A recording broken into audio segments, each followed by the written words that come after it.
وما أرسلناك إلا رحمة للعالمين. بلغ العلا بكماله كشف الدجى بجماله حسن الجميع في صالحه صلوا عليه. بسم اللہ الرحمن الرحیم، الصلاۃ والسلام علی رسولہ الکریم وخاتم النبیین صلی اللہ علیہ وآلہ وسلم. ان الحمد للہ اعوذ باللہ من الشیطان الرجیم، بسم اللہ الرحمن الرحیم. وَإِنَّكَ لَعَلَىٰ خُلُقٍ عَظِيمٍ. اور یقیناً آپ اعلیٰ اور عظیم اخلاق پر فائز ہیں، آپ یقیناً اعلیٰ اور عظیم اخلاق والے ہیں. جی الحمدللہ، یہ ایک سلسلہ ہے جس میں ہم رسول اللہ صلی اللہ علیہ وسلم کے اعلیٰ اخلاق کے چند واقعات کی ویڈیوز بنائیں گے، جس میں ہم ان کے بہت خوبصورت اور سبق آموز واقعات دیکھیں گے کہ آپ علیہ السلام کا اخلاق کس قدر خوبصورت تھا اور ہمیں اس سے کیا سیکھنا ہے، ہمیں اس سے کیا چیزیں لرن کرنی ہیں اور اپنی زندگی میں ان کو لانا ہے. یہ چند واقعات ہیں، بہت پیارے واقعات ہیں، ان کی بہت پیاری ترتیب اس کتاب میں مجھے ملی، تو میں نے سوچا کہ اس کو آپ کے ساتھ شیئر کیا جائے تاکہ ان واقعات کو ہم پھیلا سکیں اور ہمارا بھی کچھ اس میں حصہ ہو جائے. یہ پہلا واقعہ ہے، یہ شروع کا واقعہ ہے. اس واقعے سے کو بیان کرنے کا مقصد یہ ہے کہ آپ نے واقعہ بہت بار سنا ہوگا. اس میں حضرت خدیجہ رضی اللہ تعالی عنہا نے چند خصوصیات رسول اللہ صلی اللہ علیہ وسلم کی بیان فرمائی تھیں. ان خصوصیات کی ابتدا سے اس کتاب کا جو ہے وہ آغاز کیا گیا ہے. یہ پہلا واقعہ ہے. سیدہ خدیجہ رضی اللہ تعالی عنہا آپ علیہ السلام کی اہلیہ محترمہ تھیں. یہ خاتون اول نہایت زیرک، سمجھدار اور معاملہ فہم خاتون تھیں.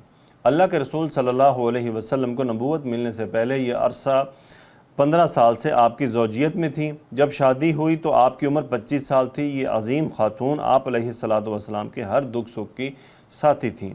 وہ اپنے شوہر نامدار کی خلوت و جلوت کے لمحات کو اچھی طرح جانتی اور پہچانتی تھیں. اللہ کے رسول صلی اللہ علیہ وسلم کے سر پر غار حرا میں تاج نبوت رکھا گیا تو یہ کوئی معمولی واقعہ نہ تھا.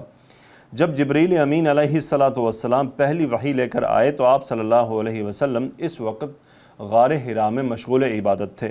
وہ آپ علیہ السلام سے کہنے لگے، پڑھیے. آپ صلی اللہ علیہ وآلہ وسلم نے فرمایا، میں پڑھا ہوا نہیں. اللہ کے رسول صلی اللہ علیہ وسلم فرماتے ہیں، فرشتے نے مجھے پکڑ کر زور سے دبایا جس سے مجھے بڑی تکلیف ہوئی. پھر اس نے مجھے چھوڑ دیا اور کہا پڑھیے. میں نے کہا میں پڑھا ہوا نہیں. اس نے دوسری بار مجھے زور سے پکڑ کر دبایا حتیٰ کہ مجھے شدید تھکاوٹ کا احساس ہوا. پھر مجھے چھوڑ دیا اور کہا پڑھیے. میں نے کہا میں پڑھا ہوا نہیں. تیسری بار پھر ایسا ہی ہوا. اس نے کہا اقرأ بسم ربک الذی خلق، اپنے رب کے نام سے پڑھیے جس نے پیدا کیا. خلق الانسان من علق، اس نے انسان کو ایک جمے ہوئے خون سے پیدا کیا. اقرأ وربک الاکرم، پڑھیے آپ کا رب ہی سب سے زیادہ کرم کرنے والا ہے. الذی علم بالقلم، وہ جس نے قلم کے ذریعہ علم سکھایا. علم الانسان ما لم یعلم، اس نے انسان کو وہ علم دیا جسے وہ نہ جانتا تھا. وحی کا آنا فرشتے کا ایک بار نہیں 3 بار زور سے دبانا اور اس سے آپ علیہ السلام کو تکلیف ہونا، یہ نہایت غیر معمولی واقعہ تھا. آپ علیہ السلام کو اس سے خاصی گھبراہٹ ہوئی. سیدہ عائشہ صدیقہ رضی اللہ تعالی عنہ فرماتی ہیں کہ آپ صلی اللہ علیہ وسلم وحی کی ان آیات کو پڑھتے ہوئے گھر کو چلے تو گھبراہٹ کے باعث آپ صلی اللہ علیہ وسلم کے شانے لرز رہے تھے. گھر پہنچے تو دکھ سکھ کی ساتھی خدیجہ رضی اللہ تعالی عنہ نے حسب سابق خندہ روئی سے استقبال کیا اور ارشاد ہوا، زملونی زملونی، مجھے چادر اڑا دو، مجھے چادر اڑا دو. زملونی کے معنی لحاف اڑانا بھی کیا گیا ہے.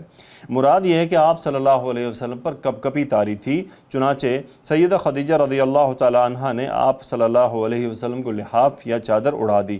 اور جب خوف دور ہوا تو آپ صلی اللہ علیہ وسلم نے سیدہ خدیجہ رضی اللہ تعالیٰ عنہ سے فرمایا، خدیجہ مجھے کیا ہو گیا؟ پھر انہیں پورا واقعہ سنایا اور فرمایا، لقد خشیت علی نفسی، در حقیقت مجھے تو اپنی جان کا خطرہ پیدا ہو گیا. آپ سیدہ خدیجہ کی دانائی اور سمجھداری ملاحظہ فرمائیے. انہوں نے آپ صلی اللہ علیہ وسلم کو بڑے خوبصورت الفاظ میں تسلی دی. کہنے لگیں، کلا واللہ ما یخزیک اللہ ابدا، ہرگز نہیں، اللہ کی قسم اللہ آپ کو کبھی رسوا نہیں کرے گا، کیونکہ اللہ تعالیٰ آپ جیسی ہستی کو ضائع نہیں کرتا. پھر آپ صلی اللہ علیہ وسلم کی اعلیٰ صفات کا تذکرہ کیا. آپ صلی اللہ علیہ وسلم کی عمدہ اخلاق کی گواہی دی کہ آپ تو رشتے جوڑتے ہیں. ہمیشہ سچ بولتے ہیں، عاجز لوگوں کے بوجھ اٹھاتے ہیں، فقیروں اور ناداروں کو کما کر دیتے ہیں، مہمان نوازی کرتے ہیں اور ناگہانی آفات میں متاثرین کی مدد کرتے ہیں۔ سامعین کرام، ذرا اوپر لکھی ہوئی ایک خوبی پر غور کریں جو بھی میں نے آپ سے بیان کی ہے کہ رشتوں کو آپس میں ملانا اور جوڑنا کتنا عمدہ کام ہے۔ سچ بولنا، لوگوں کا بوجھ اٹھانا، مہمان نوازی کرنا، لوگوں کی آفات میں مدد کرنا، تمام کے تمام عمدہ اور اعلیٰ اخلاق ہیں۔ یاد رکھیے کہ آپ کے بدترین دشمنوں نے بھی آپ کو کبھی بددیانت یا جھوٹا نہیں کہا۔ مکہ مکرمہ میں لوگ آپ کو نام سے کم اور صفات سے زیادہ جانتے تھے۔ وہ آپ کو صادق اور امین کے القاب سے جانتے پہچانتے اور پکارتے تھے، کہتے تھے صادق آ گیا، امین آ گیا۔ اس لیے کافروں نے عطائے نبوت کے بعد بھی آپ کو براہ راست جھوٹا نہیں کہا۔ قرآن کریم کی اس آیت نے ایک شہادت یوں دی، فَإِنَّهُمْ لَا يُكَذِّبُونَكَ وَلَكِنَّ الظَّالِمِينَ بِآيَاتِ اللَّهِ يَجْحَدُونَ، یقیناً یہ آپ کو نہیں جھٹلاتے مگر یہ ظالم اللہ کی آیات کا انکار کرتے ہیں۔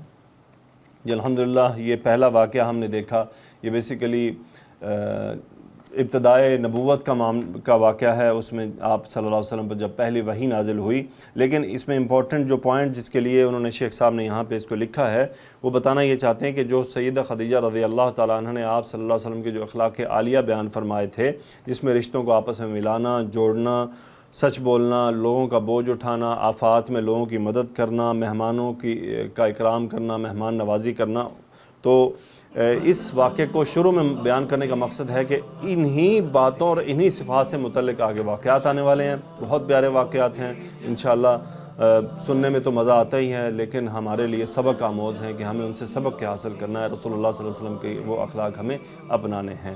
وآخر دعوانا ان الحمدللہ رب العالمین، الصلاۃ والسلام علی رسولہ الکریم وخاتم النبیین۔